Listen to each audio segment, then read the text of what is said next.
Meeting will come to order. Sarah, please call the roll.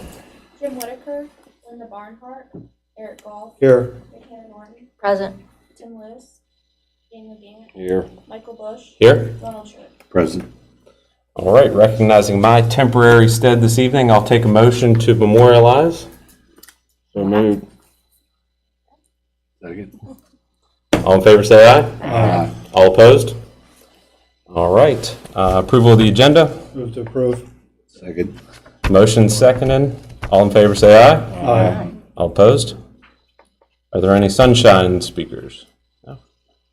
Let the record reflect there are no members of the public to speak under the sunshine law. Take a motion for approval of the meeting minutes. Move to approve. Second. Got a motion and a second. All in favor, say aye. Aye. All opposed? Sorry. One abstention due to absence, Mr. Gant. All opposed, say no. Motion carries. We have two public hearings this evening. First public hearing is Oakleaf Meadows. The first public hearing tonight's a request for final plat approval. The project is Oakleaf Meadows, Section 1, Phase 1, lots 1 through 41 and 99 through 147. The file's 2409-291, and the developer is Panhandle Homes. The engineer is Fox and Associates. It's located in the Mill Creek District, tax map 11, parcels 2 and 2.3. The site's located on the south side of Sulphur Springs Road, approximately quarter-mile east of Zigzag Lane. This phase proposes 74 single-family detached lots and 16 single-family attached villa lots on approximately 44.16 acres to be served by public water and sewer. The final plat meets the requirements of the subdivision ordinance, therefore staff recommends final plat approval contingent upon receipt of surety in the amount of $1,569,435 even, plat to be released upon receipt of surety. Thank you. Is there a representative for the developer? Yes, good evening. Steve Sianovich with Fox and Associates representing the applicant. Thank you, sir. This is a public hearing. If there's anybody from the public who wishes to speak regarding this project, please come forward. If there is, I'm sorry. Please come to the microphone and state your name, please, for the record. I'm Bonnie Childs, and I live on property adjacent to this new development. My question is, will the new development cut through to our road, Lamplight Road? That's all I want to know. Okay, yeah. Mr. Sianovich? I'd be happy to. The action before you this evening is Section 1, Phase 1. As you may recall, we presented a preliminary plan for Section 1 in its entirety. We have 3 entrances out of the development onto Sulphur Springs Road. So to answer the question that was asked, there's no intention of having a connection to Lamplight Road. Mm-hmm. Bonnie, have you seen a copy of the plat? No.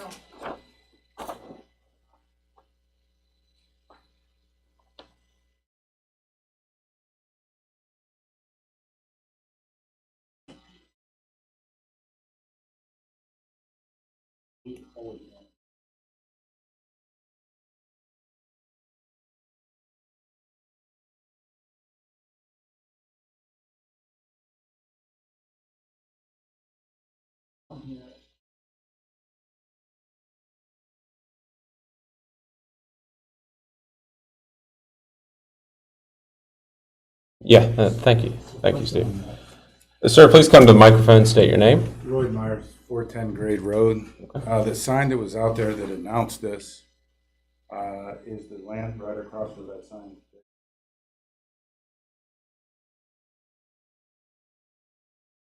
Well, I live on Grade Road, and the sign says the hearing's here. I'm assuming that the vacant lot across. This is the only property.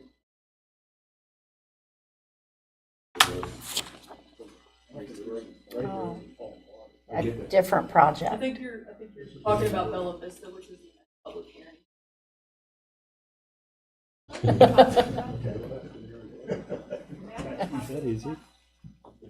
Yes, ma'am. Yeah.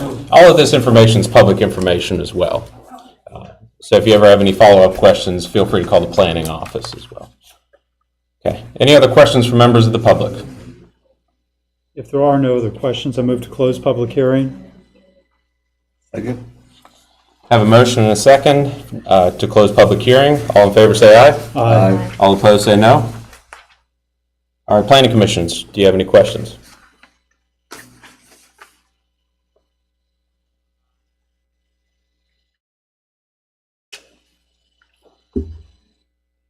There's no further, I propose that we accept the staff recommendation for final plat approval on 10 CLUC for in the amount of $1,564,435 upon the receipt of.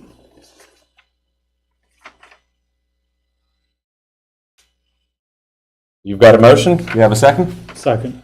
I've got a motion for final plat approval contingent upon a receipt of surety in the amount of $1,569,435. Plat to be released upon receipt of surety. All in favor say aye. Aye. All opposed say no. I recuse from voting for conflict of interest. One recusal. Mr. Gann, thank you. Thank you. Thank you, sir. Next project is Bella Vista.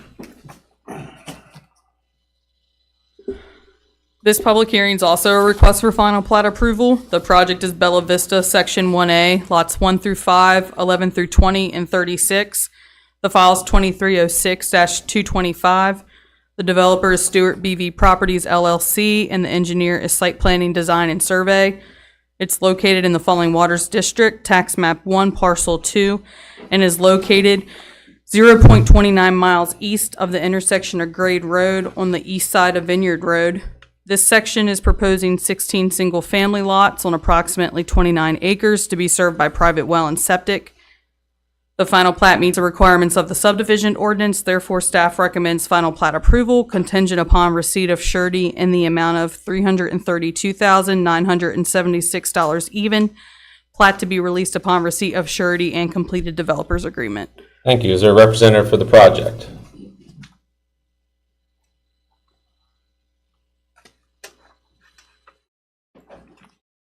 Dan Llewellyn, Site Planning Design and Survey. Thank you, sir. This is a public hearing. Anybody from the public who has a question, please feel free to come forward, state your name. Okay. All right, sir, you're satisfied. Thank you. Any other members of the public? Make the motion to close public hearing. Second. I have a motion to close public hearing in a second. All in favor say aye. Aye. All opposed say no. Public hearing is closed. Members of the Planning Commission, do you have any questions? There are no questions. I'll make the motion. We accept staff recommendation for final plat approval contingent upon receipt of surety in the amount of $332,976. Plat to be released upon receipt of surety and completed developer's agreement. Second. I have a motion and a second for final plat approval upon receipt of surety in the amount of $332,976. Plat to be released upon receipt of surety and completed developer's agreement. All in favor say aye. Aye. All opposed say no. Motion carries. Thank you. That's it for the final, for the public hearings. We have a preliminary plan approval this evening for Patriot Federal Credit Union. Yes, this is a request for preliminary plan approval. The project is Patriot Federal Credit Union, Spring Mills. The file number is 2406-178. The developer is Patriot Federal Credit Union. The engineer is Frederick Seibert and Associates. It's located in Falling Waters District, map 14, parcel 20.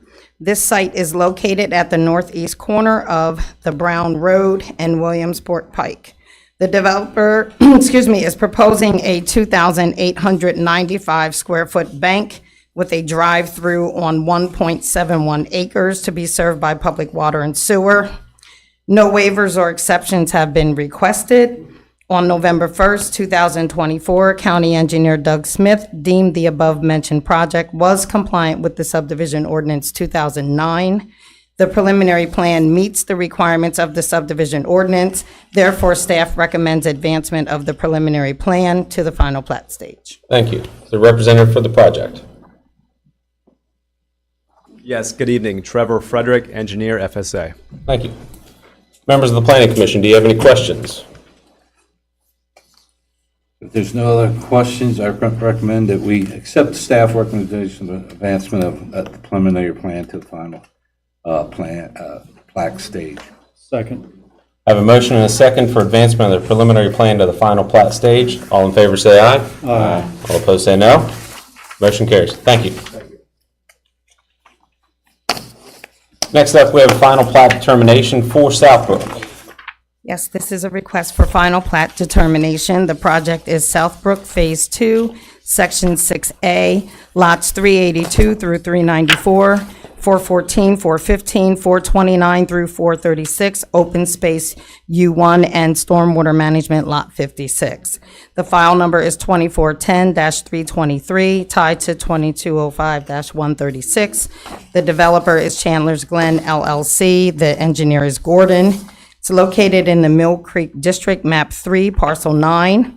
The property is located on Shiley Road, approximately 0.3 miles north of Hatchery Road. The project proposes 23 residential lots on 9.02 acres to be served by public water and sewer. No waivers or exceptions have been requested. On November 4th, 2024, County Engineer Doug Smith issued a letter of approval stating that a review of the above-mentioned project was complete and found to be in compliance with the Berkeley County Subdivision Ordinance 2009. The final plat meets the requirements of the subdivision ordinance, therefore staff recommends final plat determination and advertising of a public hearing for consideration of the final plat approval at the December 16th, 2024 Planning Commission meeting. Thank you. Is there a representative for the project? Good evening. My name is Mark McDonald. I'm with Integrity Federal Services representing the client. Thank you. Members of the Planning Commission, do you have any questions? There are none. I'll make the motion. We accept staff recommendation to final plat determination advertising for a public hearing for consideration of final plat approval at the December 16th, 2024 Planning Commission meeting. Second. I have a motion and a second for final plat determination and advertising for a public hearing at the December 16, 2024 Planning Commission meeting for purposes of considering a final plat approval. All in favor say aye. Aye. All opposed say no. Motion carries. Thank you. Next project for final plat determination is Bridle Creek. Yes, this is a request for final plat determination. The project is Bridle Creek, Phase 9, lots 575 through 603 and 651 through 696. The file number is 2410-325. The developer is Panhandle Homes of Berkeley County. The engineer is Fox and Associates. It's located in the Opequon District, map 10, parcel 20.1. This project is located along the east and west sides of Barrel Race Road at the terminus of Furlong Way within the Bridle Creek subdivision. This phase proposes 75 single-family residential lots on approximately 43 acres to be served by public water and sewer. No waivers or exceptions have been requested. On November 7, 2024, County Engineer Doug Smith deemed the above-mentioned project compliant with the Subdivision Ordinance 2009. The final plat meets the requirements of the subdivision ordinance. Therefore, staff recommends final plat determination and advertising of a public hearing for consideration of final plat approval at the December 16th, 2024 Planning Commission meeting. Thank you. Is there a representative for the project?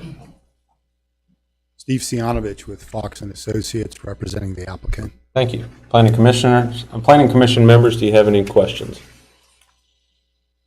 I move final plat determination and advertising for final plat approval, public hearing on December 16th. Second.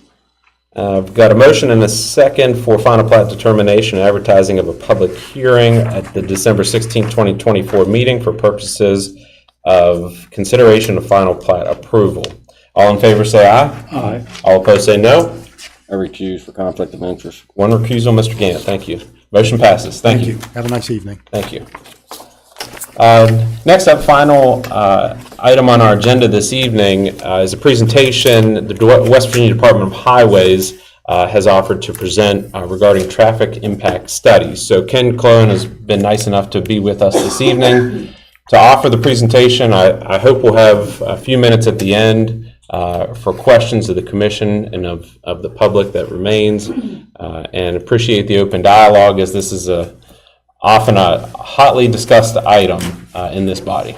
So the floor is yours, sir. So please introduce yourself and Take Ken it away. Cohen, District Traffic Engineer with the Division of Highways. Also, we have Luke Miller's joined us from Traffic Engineering Division in Charleston. This presentation is geared towards preparing of the traffic impact studies. The traffic impact studies are prepared based on guidelines in our Traffic Engineering Directive, TED 106-2. It's intended to review the impacts of the proposed development on the surrounding network of roadways. The impacts dependent on the number of trips generated by the development, the locations of the accesses, and roadways utilized to travel to and from the development. The traffic impact study involves evaluation of the expected road conditions with and without the development and what measures are necessary to offset the increases in future traffic volumes due to development.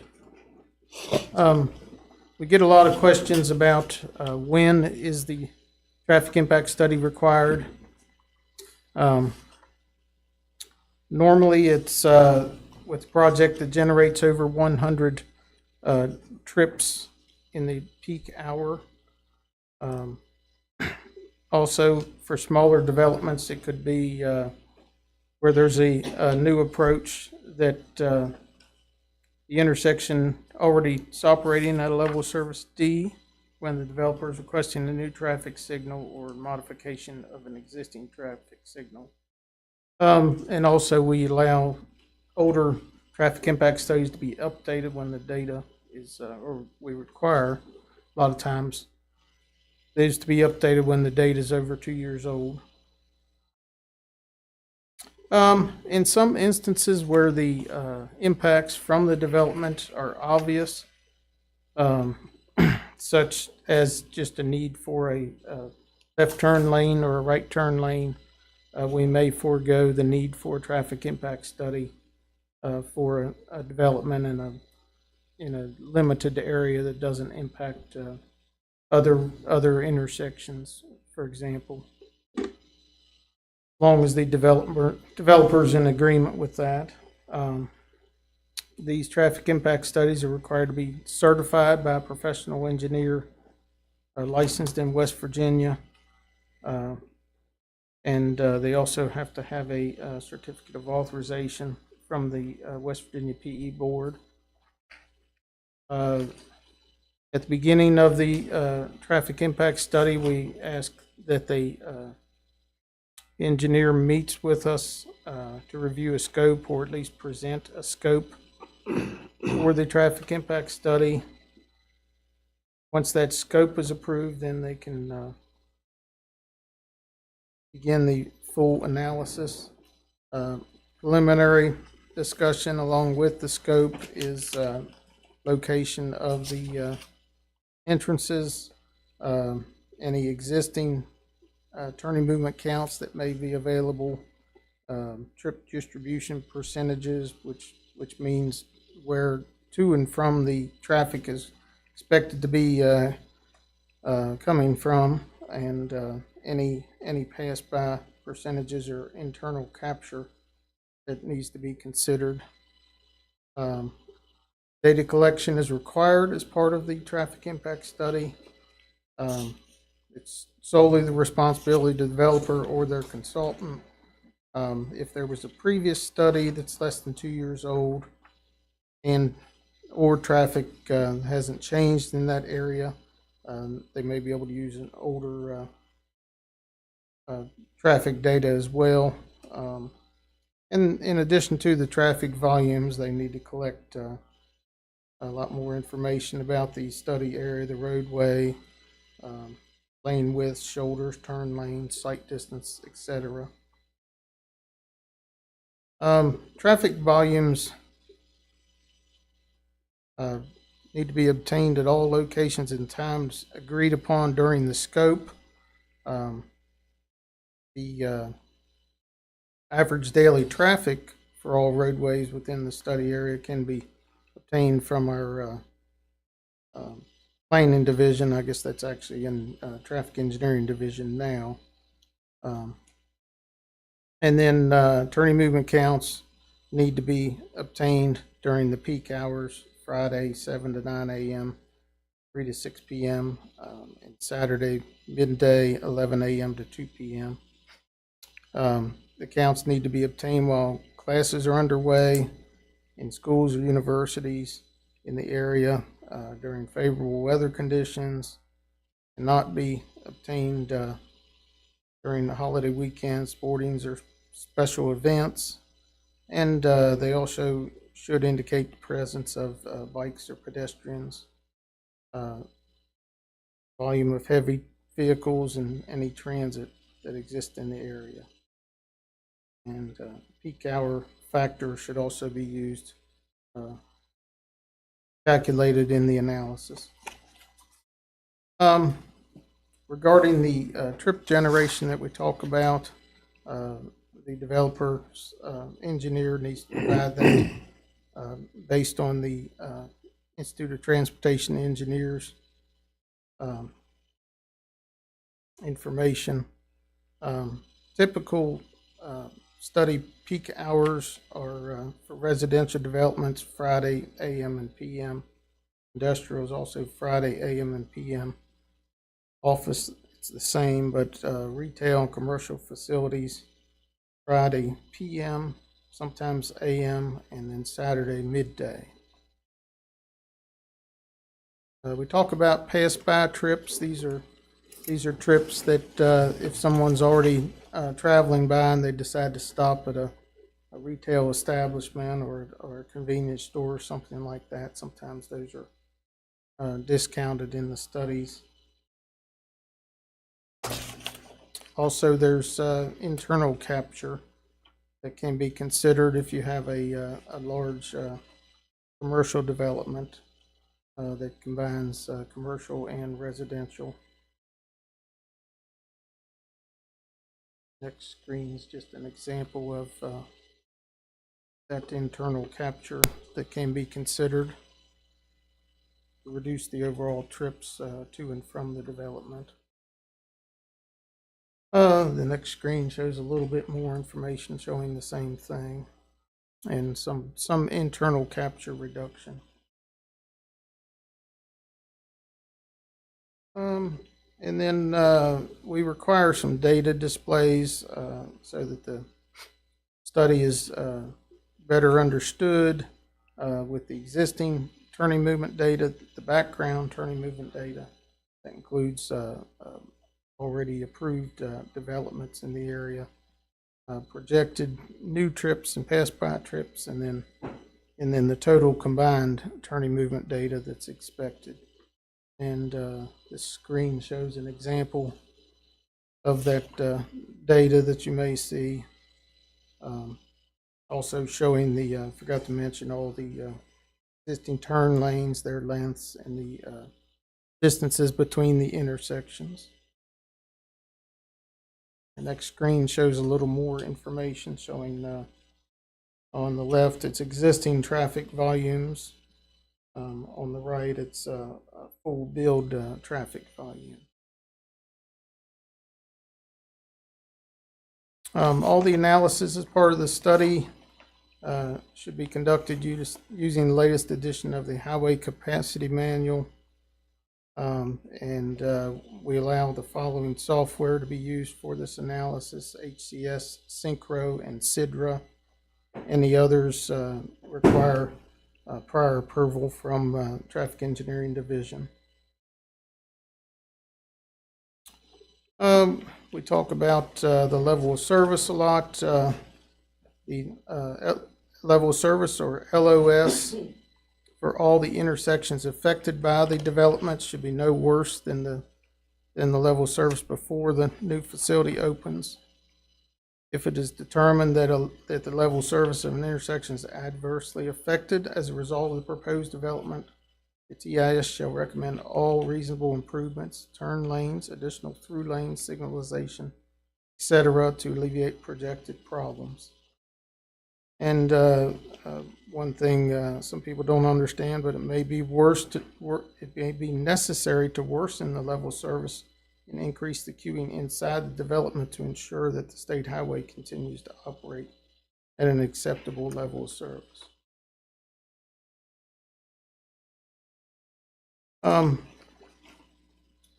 Capacity analysis shall be conducted for all applicable peak hours for all study intersections. Also, any internal intersections that could potentially affect the state highway system shall also be analyzed. Analysis worksheet showing input, level service delays, and queuing shall be included within the traffic impact study.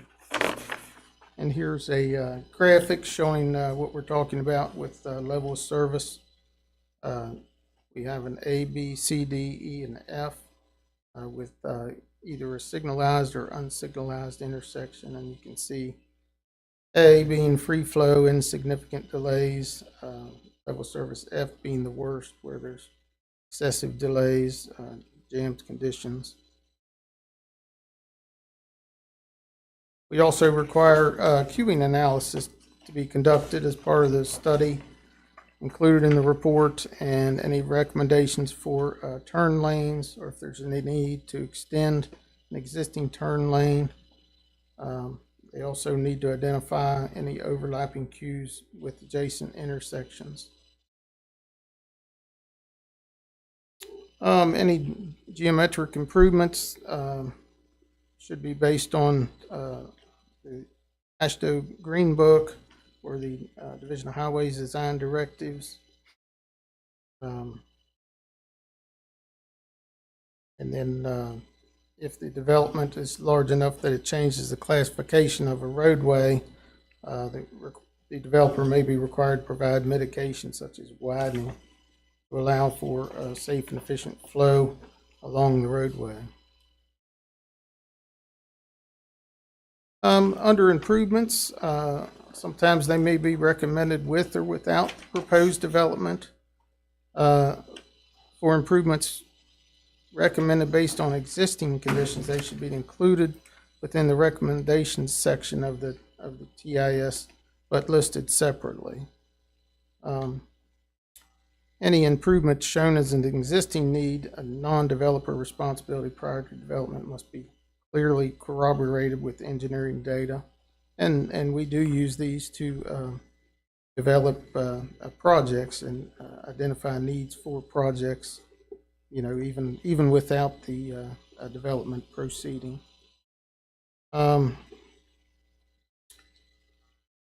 Traffic signals, the need for traffic signals need to be adequately justified using one or more of the warrants in the MUTCD. For an existing intersection, this requires collecting 12 hours of traffic data. That's more than just the peak hours that I mentioned earlier. Also, for brand new intersections, sometimes we consider the use of the ADT-based analysis with the ITE manual on traffic signal design. If a traffic signal is found to be warranted, and the Division of Highways agrees with it, any design of the signal is performed by Traffic Engineering Division of the Division of Highways. And then any recommendations for signal timing or timing changes to existing signals need to be justified with the highway capacity software and account for any interconnection. Of course, final timings will be determined by Traffic Engineering Division. Talking about the warrants for the signals, primarily we look at Warrant 1, Warrant 2, and Warrant 1 being the 8-hour vehicular volume. Warrant 2 is the 4-hour. Warrant 7, which is the crash experience. Next screen shows an example of the volumes recommended for Warrant 1. The next screen shows volumes recommended for Warrant 2.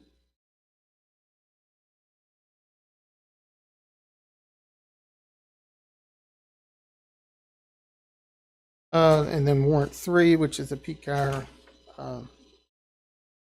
warrant, is rarely used, but this is an example of that. And then mentioned before, there is for brand new intersections possibility of using a ADT signal warrant, which is the average daily traffic expected at the intersection.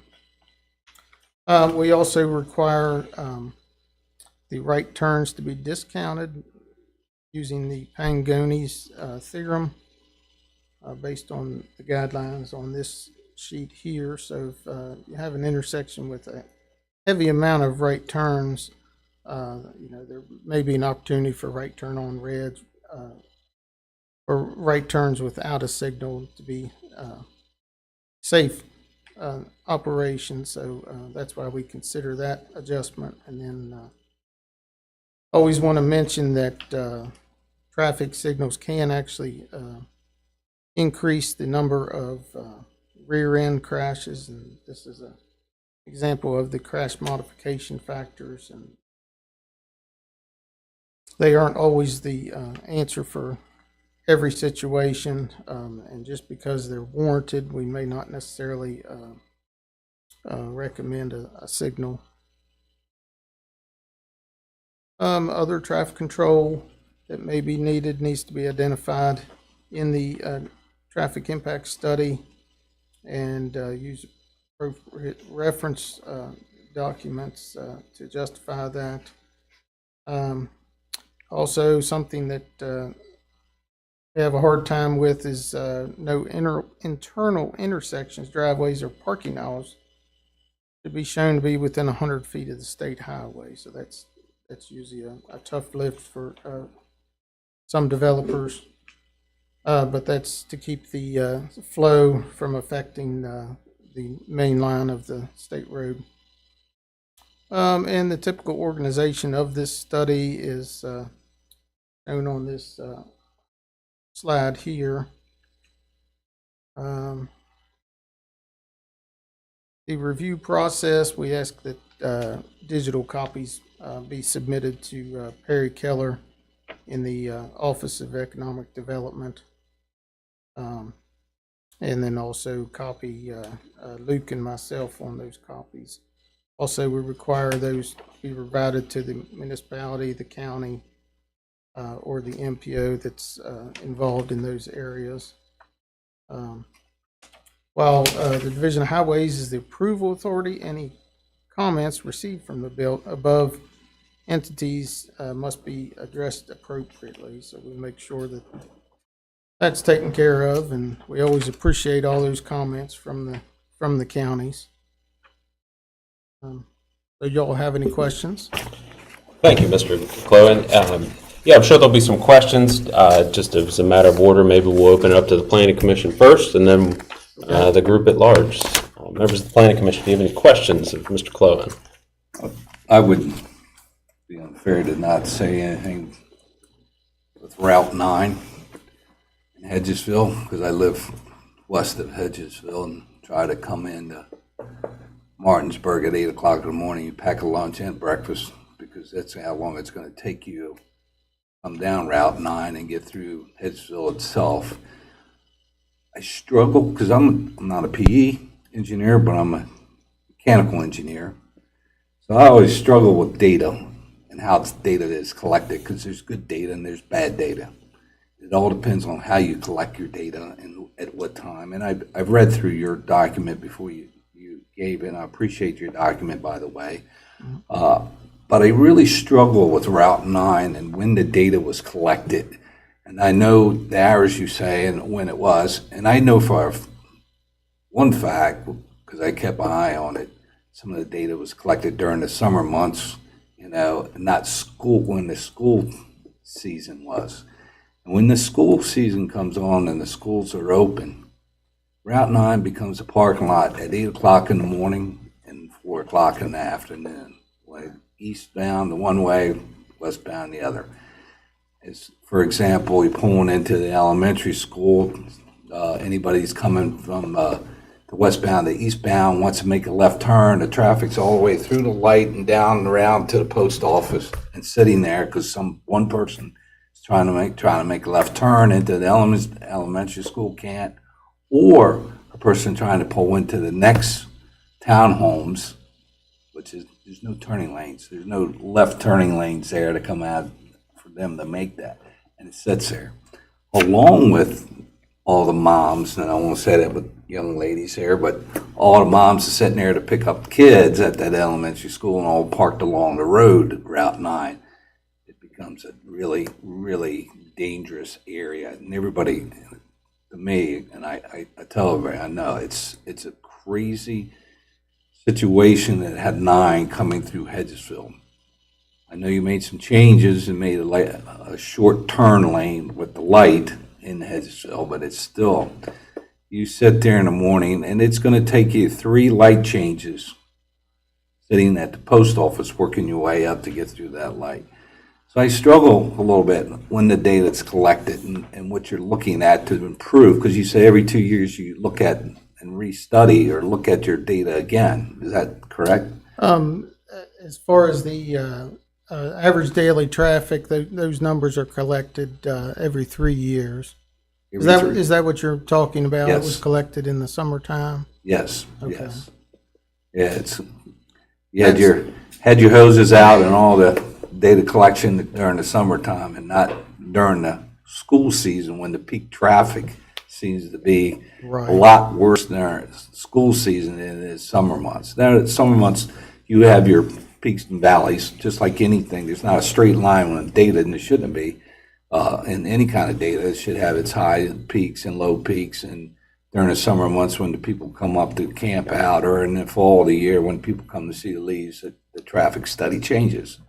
But it definitely, Route 9 has to have the DOT look at that area, because I could sit here for the next 15 minutes and explain a lot of the areas in through that area, but that between the town of Hedgesville, west a little bit and east, that area has become very deadly. People angry, frustrated. Everybody's frustrated, and really need to take a long, hard look at the data and how you collect it through that area. I know they do. They do when they collected, like you said, off season in the summertime. They do have an adjustment factor that they use with that to come up with that ADT. But ideally, it is supposed to be counted. You know, when school's in session, even for our ADT collection, which is sort of separate from the traffic impact studies that I'm talking about. Right. If I may chime in. Yeah. Like whenever we study an area, a lot of times, like that data that you said, if you're concerned that it's particularly been collected over the summer, that 3-year data that we cycle, that's not always exactly what we want to perform an impact study or develop a performance impact study. They go out, they'll get new, fresh data, and we can put specific time. I mentioned in the presentation, we can specifically request, it's like, okay, we want school day, like a busy Friday in October while school's in session, and there's a football game in the evening.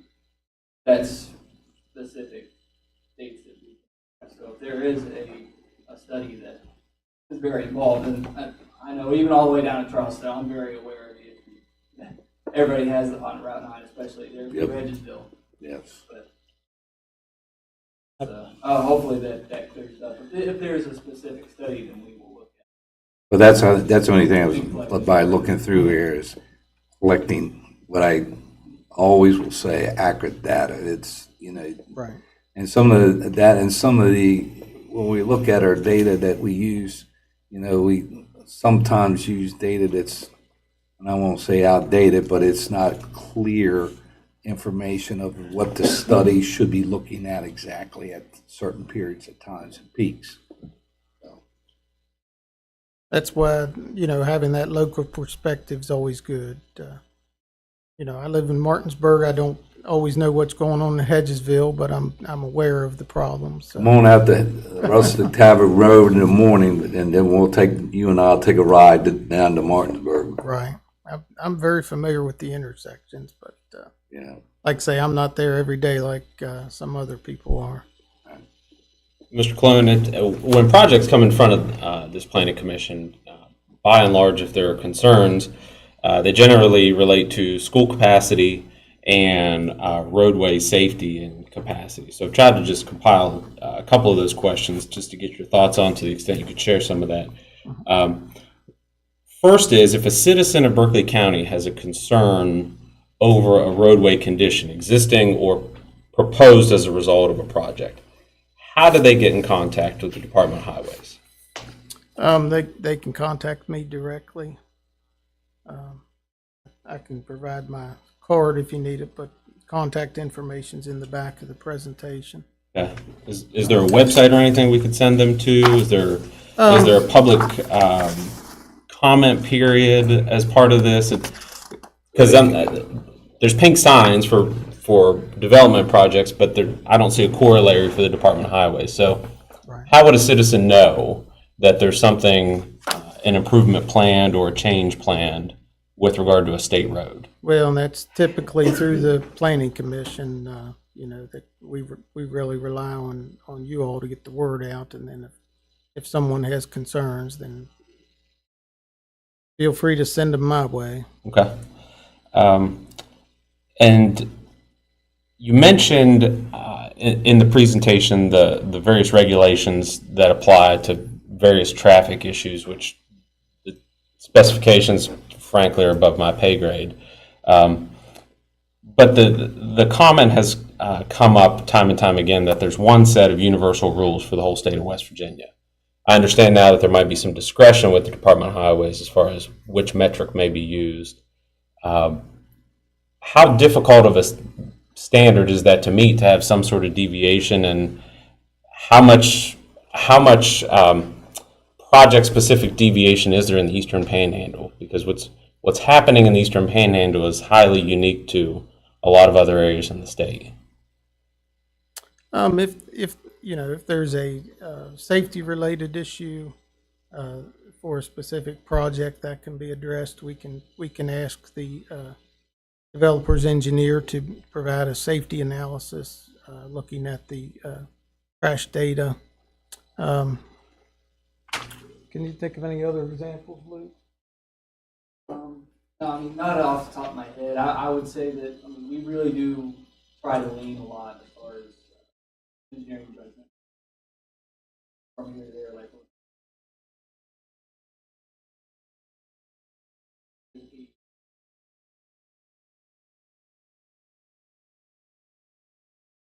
anybody who can out there, it is very real concern what's going on here in the Eastern Panhandle. It's fast. There's a reason I'm here from Charleston. Mm-hmm.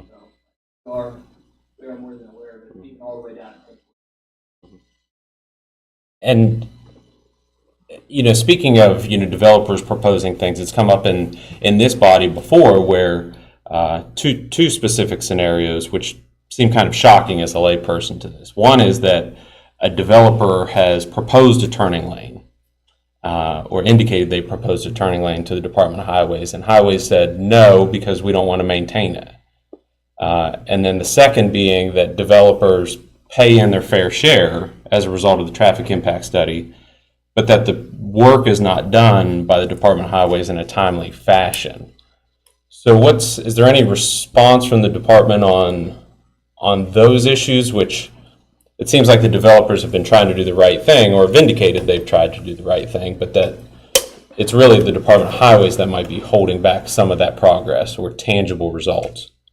Some of that regarding turn lanes may be right turn lanes, which have limited benefit for traffic. They may actually increase or decrease the safety for pedestrians walking along the road. Not making as much of an area for the pedestrian to walk. So we do look at those a little closer now, and we use some recommendations from Kentucky for the right turn lane analysis. But in the past, typically we didn't require right turn lanes on 2-lane roads. So. working with Doug's recommendations, we did start looking at other states' guidelines for those. But it's kind of a trade-off, one way or another. Everything costs money. Paving is the most expensive thing, so if you put a turn lane in, a right turn lane, half the cars may not even use it. They may just sort of go on by when they're going into their development, but we still have to pave it when we pave the main road. And how about timeliness of, if cost isn't an issue because the developers paid in the money, how about timeliness on that work being performed?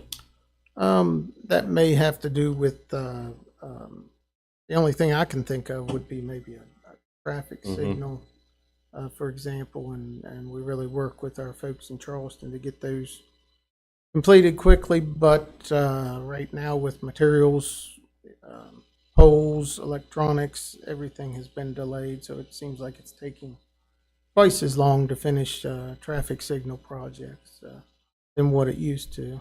So that may be the reason, but that's the only thing I can think of where we try to work with those developers, make sure that traffic signal's in place before they open that convenience store, for example. Okay.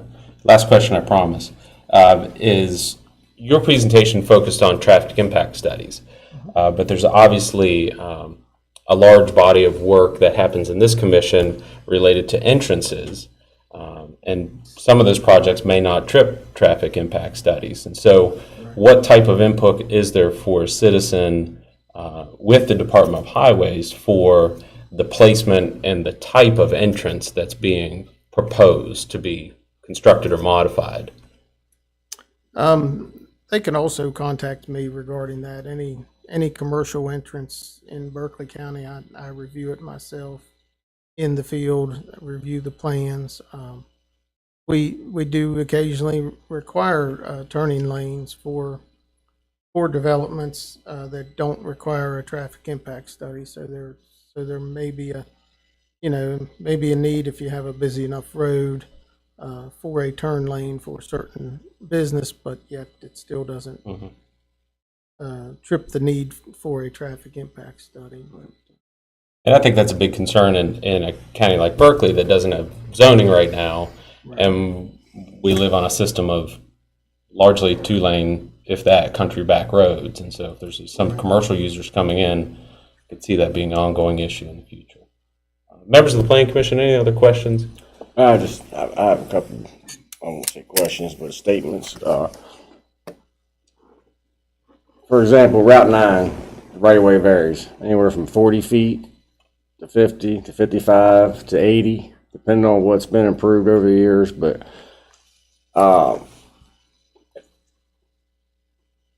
there's examples out there where entrances were approved, and we got an ordinance that says, unless the highway department requires us to have more right of way, they have minimum standards.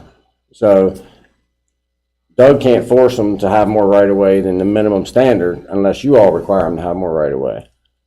So just for instance, say you got a historical house on the side of Route 9 with a 40-foot right of way, and then a commercial project goes across the road from it, and the whole hill, everything flows downhill, and they put their storm ponds right against Route 9 with a minimum 5-foot dedication, so that makes it 50 at the minimum. And then you all want to put a third turn lane all the way up through Route 9 like the governor just said he was going to do when he was here a couple months ago. Where are we going to put that third turn lane? You can't tear the storm ponds out that are already built along the Route 9 right away, because you can't put them behind it unless you pump the storm water uphill. I mean, those kind of things really need to be looked at. And countless times projects come through this commission where they should have turning lanes and don't, and when they shouldn't need turning lanes, they do. And I don't know how you all come up with that, but I think needs to be more local focus on each project, especially Route 9, knowing that they want to put a third turn lane the whole way through Hedgesville.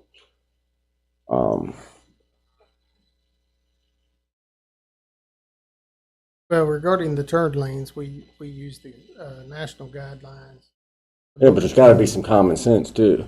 If you got a 40-foot right of way and they build projects right up against them, where are you gonna put any improvements? Right. I think that just to help with your question and statement, probably more is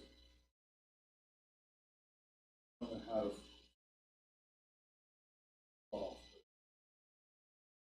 in other places, projects are forced right away. 5 foot situated right away.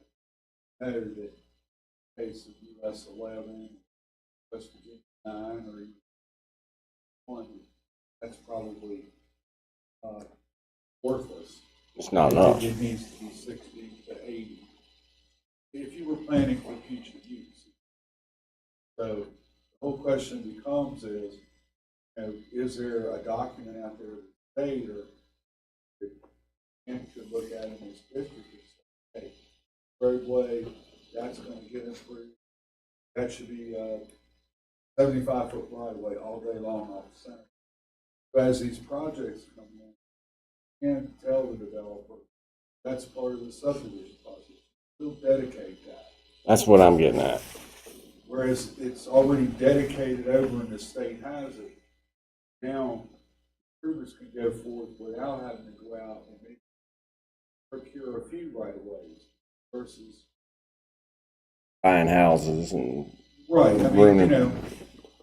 But that in and of itself, West Virginia, land, people are very particular about their land. Yeah. And land rights is a big thing. I get that. I'm The safe development's a big thing sure there too. would be some outcome.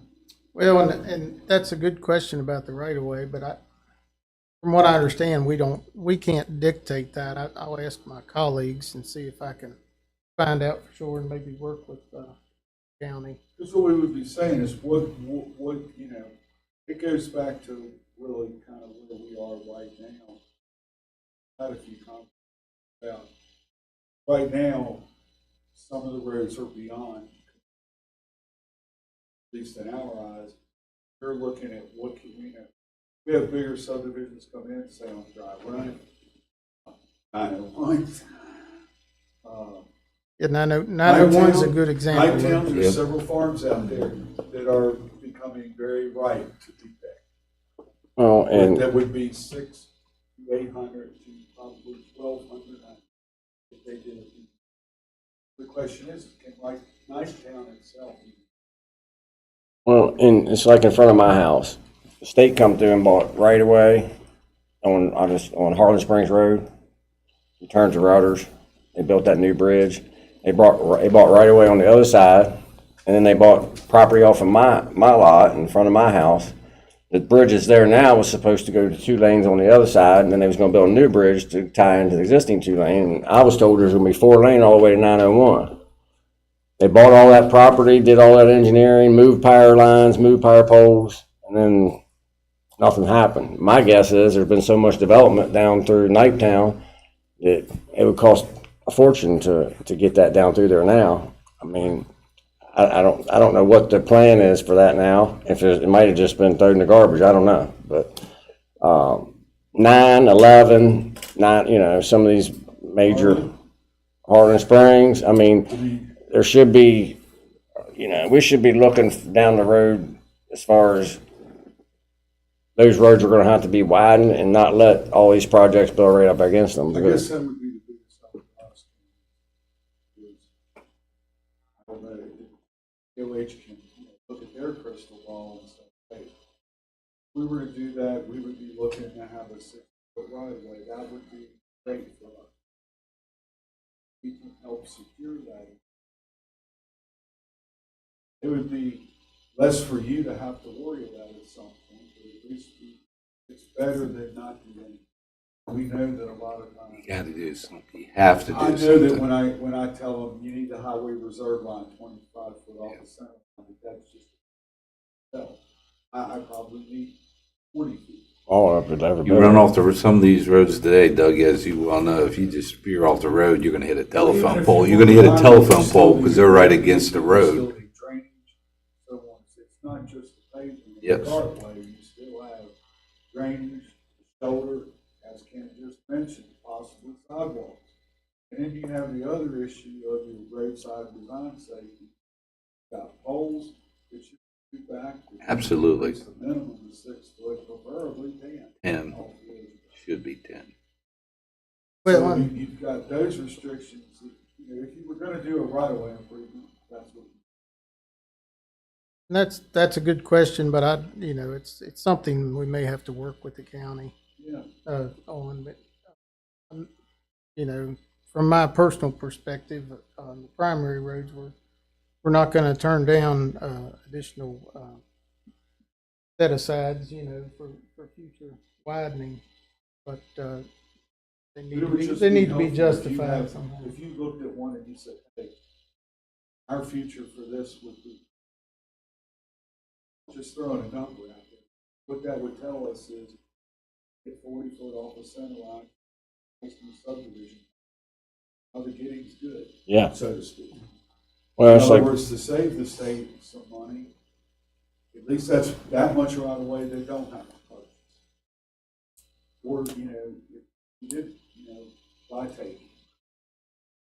well, I was, looking at some properties with some developers, and I told them, I said, you ought to, set back 15, 20 feet, the whole, this one right now, the whole property line. And they're like, why should we do that? Because then the state will just take it. I said, if they're taking this because they're going to upgrade Route 9, they're going to make it better. And don't you want? And we should be looking at that as a planning tool to help the state. We should be trying to do everything we can to plan for that. At some point in time, it's inevitable. It may not be. I mean, you could look at some roads and say it's 50 foot, and even if we tried to improve it, it would be so costly that. I mean, I think at some point here in Berkeley County, we're going to have to start looking at the road is what it is. If you want anything better, you're going to have to look at a relief road. Oh, yeah, for sure. You know what I'm trying to say? It might be cheaper to go out cross country and do a relief road than ever would be to try to take the right of way, do the demolition, and plus the traffic message you would have. It's probably at this point, I mean, I can tell you there are some roads that I would just go cross country. Oh, I can show you one prime example.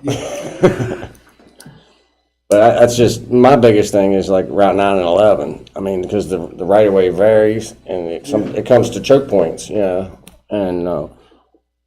just the more choke points we create, the worse it gets. Yeah.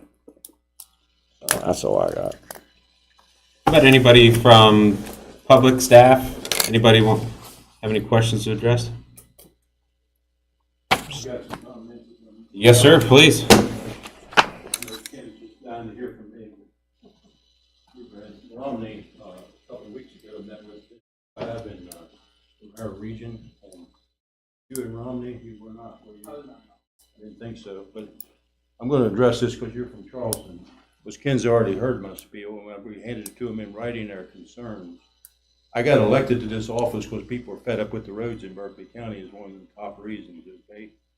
And I drive on the corridor H where they spend millions of dollars, and I drive 30 miles and I see 4 vehicles, okay? Berkeley Springs hasn't grown in population in 20 years, and they've got a bypass around Berkeley Springs. And since I've been in office, I've been trying to get one around Hedgesville from the post office to 901, and there needs to be an alternate route. It was insulting to us in April when the governor and Jimmy Riston came here to Berkeley County and said in a public announcement that they didn't even know that there was a problem with Route 9 until Craig Blair pointed it out to them. Now, there's been a study there for 40 years to help Route 9. And to insult us and say they didn't know it was a problem. I serve on the MPO. They are going to put 2 roundabouts on Route 9 for sure. They're going to put one at Ridge Road and Mountain West. They're going to put a roundabout at Harlem Springs Road and 9 West. Sweet. They're contemplating one at the Schoolhouse Road, 9 West, where the 7-Eleven is, but to do that, they're going to take out the 7-Eleven and several residents. And so we're adamantly opposed to that. but the roundabouts may help some. But the answer is, we don't need a 4-lane bypass to Berkeley Springs. We need a alternate road to Route 9 from Martinsburg to Hedgesville, 4 miles. That's what we need. And 901, I drove it the other day at 5 o'clock in the evening, and it is like Route 9 was 15 years ago. It's that busy now. It needs straightened, it needs widened, and it's going to be the next main streamline through Berkeley County. When you grow over 3,000 people a year, guess what? It ain't going to get any better. It ain't. And they're just going to keep, there's going to be more cars and more cars, and we need help desperately. And my argument is not with District 5 or the local people. It's with Charleston, and that's what we're trying to fight. But we got to have Charleston to understand that there's no place like this in West Virginia at all. And there's money being spent everywhere else but here. And it needs to change, okay? And my only thing too, Department of Highways, have you all ever turned down a project, a development, because of poor access? You have? How many times? I've seen 2 within the last 6 months, Okay. actually. And just remember, Would Applewood be one of those that should have been? well, that's not up yet for decision yet. I mean, how you put all that traffic, 900 homes in commercial, on Arden Road and then on exit 12? Now, in DOH's defense, one that was on the agenda tonight, Oak Meadows, they are limited to what you see in that plan because you can't improve the intersection, one, because there's never a right of way there. It's up to the developer to either go out there and buy that right of way so that intersection. That's it for that. That's it. It's done. Well, my answer is they need to, And they we did work need on to that find, together. we need to develop, what's the road that goes up behind the commons? Harold Drive. Yes. And widen that to make that so people going south can use that and not come out on exit 12 for all those. You got the Blue Ridge College, you got the commons, and you got a 900 Well, house that's the one that development. we're coming. still pushing, and that's where we left our comments with Jim's boss Perry, I guess. It said, send it back to the developer and said they need to address those comments. And the comments were, if you can't find the queuing for I-81 interchange ramps, what's the count on the housing for development? You might not get 800 homes, you might get 250, because that uses up the queuing. Because you can't do any improvements, there's nothing left to do. It was the only way to look at this until somehow improvements can be done, whether we use Harold Drive as that relief valve to get traffic to another place, and I'm sure it'll be used. People ask that question today. So the people who live out there know that's a way. The other concern, Ken, is that CMC's building a new plant here in North Berkeley County on the old DuPont property. They're going to build a road out to Route 11 North. We're hearing now that there won't be a stoplight there. That's going to need a stoplight desperately. All those tractor trailers that are going to go in and out there every day. Somebody's going to get killed every other week there. So we need a stoplight there desperately. I heard it was turned down and they weren't going to do one. And I don't know how in the world a tractor trailer is going to make a left there to go to exit 20 to get on 81. Now, With the that, DuPont road is not going to come to fruition. because you're not going to need one at DuPont Road. Well, that's supposedly the new road, or what they're calling the temporary road, is now permanent. I've been told on the plan change. Back to Charleston, we need help bad. And I don't know, we've been to Charleston, we've met with people from DOH, and it's like we're talking to the wall. And nobody's listening. And you're a young guy, hopefully you'll be there for a few years.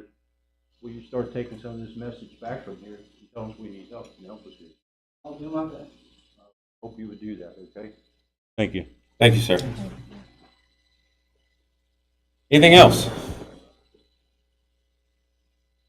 Well, I sincerely appreciate DOH being here. Luke, Ken, you sense the frustration, and I wish more members of the public were here as well, because they would reiterate those same comments, maybe in some more colorful language as well.